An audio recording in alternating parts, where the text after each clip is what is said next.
Because people don't have a problem with drag. People have a problem with exposing kids to sexual entertainment and porn. It's that simple, and it shouldn't be controversial.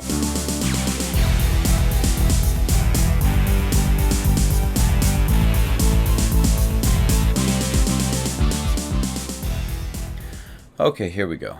Neither I or any reasonable adult that I've ever heard of cares what 2 or 3 or 10 consenting adults do with each other willingly behind closed doors or at adult-only entertainment venues full of willing attendees. The problem for me and many other people doesn't emerge its ugly head out from behind the foreskin until we deliberately involve children in activities that are sexually explicit and obviously meant for adults only. I thought that ever since before Chris Hansen was catching predators that we were all in agreement that kids are off limits. I thought this was known like a dark helmet rule. You know that. Of course I do, sir. Everybody knows that. Of course we do, sir. Sexual predators and child groomers shouldn't be a problem any of us have to deal with. But it's 2023 and apparently nothing and no one is off limits to protected class level perverts these days, even kids. Now, I'm going to skip over the entire Balenciaga scandal that you may or may not have heard of, but I do want to point out and make note of an organization called Gays Against Groomers, a non-profit organization and self-described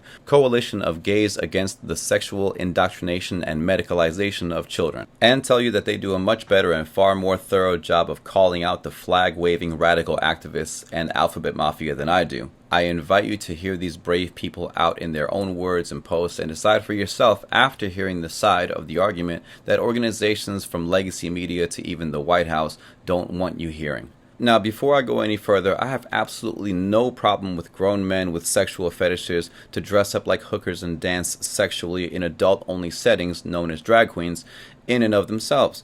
Never have and never will. It's just not a form of R and X-rated material that I care to take in. You and I and everybody skip, ignore, and pass by 99% of all books, movies, and music. We discriminate like hell when it comes to what we like. Does that make us bigots towards the things we choose not to entertain? Obviously not. You're free to take part in whatever you like. You can listen to good music or you can listen to Nickelback. It's your choice. Enjoy. No one in their right mind, myself included, has any problem with adults consensually indulging in things that we personally would want no part of, and not because we're bigots. What I and everybody on the side of Team Sanity does have a problem with is anybody deliberately exposing kids to adult entertainment and sexually explicit images. That's it. And one might think it might not be necessary to explain this kind of point of view, but these days we have to deal with things like people for no reason having a sexually explicit performer at family-friendly events, which, by the way, family-friendly and explicitly sexual performances should just never go together. Or things like the inexplicably controversial topic of let's have a drag queen read to your kids instead of, I don't know, anyone else. Maybe a local college athlete in uniform, a coach or a mentor from the community, a local news personality, or how about like a police officer or a firefighter or a service person, like a million other things. No. Has to be grown men who have sexual fetishes for dressing in women's lingerie and parading around in front of small children.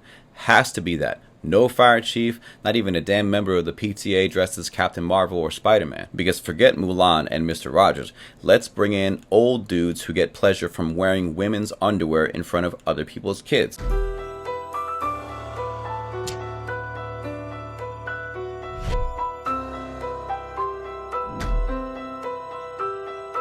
But enough from me, because I don't want to get banned or canceled for content that goes against our community guidelines.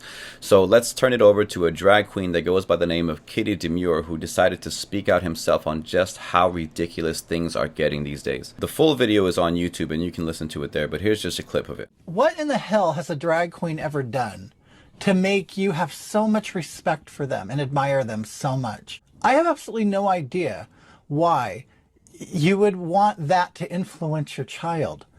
Would you want a stripper or a porn star to influence your child? It makes no sense at all. A drag queen performs in a nightclub for adults. There is a lot of filth that goes on, a lot of sexual stuff that goes on. And backstage, there's a lot of nudity, sex, and drugs. So I don't think that this is an avenue you would want your child to explore. Again, if you're 18 or 21 and want to go to an adult show or concert, have a great time. Just leave the damn kids at home and keep sexually explicit content out of schools and out of family-friendly events. That's what normal people are asking. That's all. I thought we all agreed this kind of stuff was bad and not good ever since before South Park roasted Nambla, ever since before Chris Hansen was telling creeps that drive hundreds of miles because they want to have sex with a 13-year-old girl they met online, why don't you have a seat right there? Ever since before all that, I thought we'd all agreed that it is very not okay for adults to be sexually or romantically involved with a child. Now, if you've been paying attention, you know that I'm all about listening to both sides, if there's such a thing. At least listening to more than one side. And I've been listening to arguments made by left-leaning or liberal people for years now. People like Amy Goodman at Democracy Now!, Abby Martin of The Empire Files, Michael Eric Dyson, who occasionally spits bars, Bill Maher, Jon Stewart, basically every rapper, and so on and so on. And I'm still a fan of listening to 90s rap.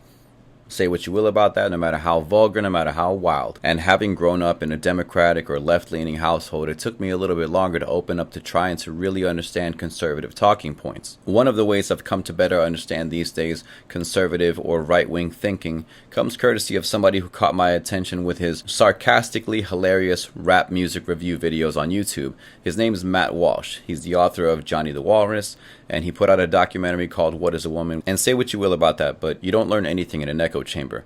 Now, I know a lot of people hate this guy, but a lot of people hate a lot of people, and a lot of people hate people that I listen to. So what else is new? I think this guy's kind of funny. He's honest. He's definitely biased and full of opinions and points that I disagree with, but worth a listen, particularly when he says stuff like this. Nothing but Band-Aids. That's all we're doing. With the homeless problem and in pretty much every other problem in society, a bunch of Band-Aid solutions because we don't want to get to the core of it. You don't want to get to the root of it because we can't even talk about the root of the problem because as soon as you do that, people start getting offended for some reason. And whatever, say what you will about him or people like him. Some of the stuff that gets reported on and talked about on his show and shows like his bear repeating and highlighting, such as this story that came my way in an October 19th piece from last year in a publication called The Post-Millennial. The piece is titled Oregon Child Starring in Controversial Drag Queen Event That Had Been Mentored by an Accused Child Sex Offender. I'm going to read some of this to you, and you can, as you always do, decide for yourself what in the darkness is going on here. The article states, "The Post-Millennial is not publishing the real name of the child. Old Nick's Pub is known locally in the university town for being a leftist bar, and it frequently hosts drag shows as well as sexual fetish events. Vanellope has performed at different events around the state of Oregon, sometimes with grown male performers in risque outfits since at least 2018. The girl has Cash App and Venmo accounts where adults often send her cash tips. Photographs on her Facebook page also show her being showered on stage with dollar bills." The article continues, "Vanellope's handler, Jennifer Hibbs, is also her drag mom. She uses the stage name Sunshine Ray McPherson and is a longtime LGBTQ activist. Hibbs clarified she is not the girl's parent or guardian as previously reported, but is the handler for the child. Quote, her actual mother does her choreography so that it's all appropriate, Hibbs said. Quote, we wouldn't let her do anything suggestive. It's terrible that people assume we would let her do that, end quote. And I know this is going to sound wild, but as far as porn and sexually explicit content in schools, obviously I'm not in favor of that. Same way I don't think schools should allow students to have access to their cell phones, access to an arcade, soda machines, hazardous chemicals, or shooting ranges. And I have trouble understanding why anybody would think it's necessary, beneficial, or appropriate to be exposing kids in schools to pornography and pornographic material, or sexually explicit and traditionally adult entertainment. I don't care for that, you know? Like, who thinks this is essential to the development of a child who should be learning about stuff like this, if from anybody, from their parents who aren't perfect, like you and I aren't perfect, and at a time and in a way of their choosing. As I stated last episode, a lot of these clips and a lot of these pieces are old from last year. That piece was from 2022, the year that words officially lost their meaning so badly that even when something is explicitly written out in a language we've all agreed is English, we accuse it of saying something it clearly doesn't. As was the case with an issue that caught my radar and everybody's radar, the many headlines being published about a don't say gay bill that I looked for and actually never found. I did find a bill about keeping sexually explicit content out of schools, and I don't give a damn which side is writing a bill that forbids teaching of sexually explicit themes to young children in schools. And why do we even need to have a bill like this in the first place? There's no nice way to say it. Porn will fuck kids up. Period. They already see enough on the internet and on TV and movies and on social media, because social media is basically softcore porn. And as far as I could find, that's all people were trying to do, is keep sexually explicit content out of the classroom. And the evil genius Matt Walsh said this in response to widespread discussion of a so-called Don't Say Gay bill. You don't need to teach a 7-year-old about gayness. Neither do you need to sit him down and teach him about straightness, whatever exactly that would entail. How about just don't talk about it?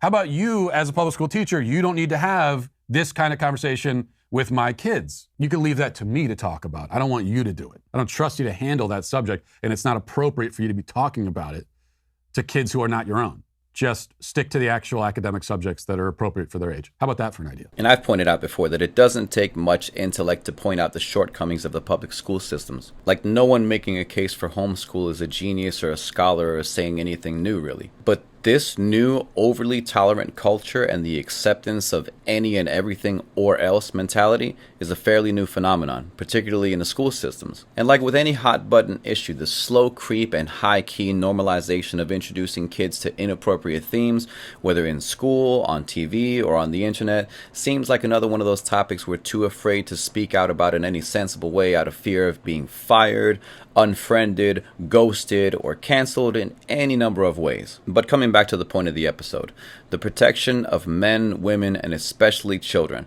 from perverts and those who would normalize minor attracted behaviors is too important not to explore, and we should be able to have a discussion about it. So, in closing, child predators and sexual groomers hurt men, women, and children. They hurt men in many ways, particularly fathers, because we have an ancient duty to protect our families from any and all predators. We're the front lines and the watchmen. We're duty-bound to see around the corners first. And whether you're a 9-to-5 working-class dad or Tim Ballard, the former government agent whose life and experience was translated into the movie Sound of Freedom, which has oddly received backlash for existing, you would do anything to protect your kids, and maybe even other people's kids too, from harm, no matter who the predator. They hurt women because they prey on them as children while they're young, vulnerable, and impressionable, often traumatizing them and making it very difficult for them to grow up to become stable young women. It also hurts women because it damages healthy young boys that would otherwise grow up to be healthy young men, suitable for marriage and maybe even paternity. And as far as how they hurt children, if I need to explain how child predators and sexual groomers hurt kids after this whole episode and all the things you now know about and will later discover for yourself, you're not paying attention in any kind of serious way to the matter, and there's nothing I can say to sway your already made up mind. And to everyone who does understand how this all hurts kids to their core, my heart goes out to you whether you're speaking out or not. The fight to protect our kids goes on. And that actually does it for part 2 of Men, Women, and Children. Bye for now, and see you in part 3 coming soon.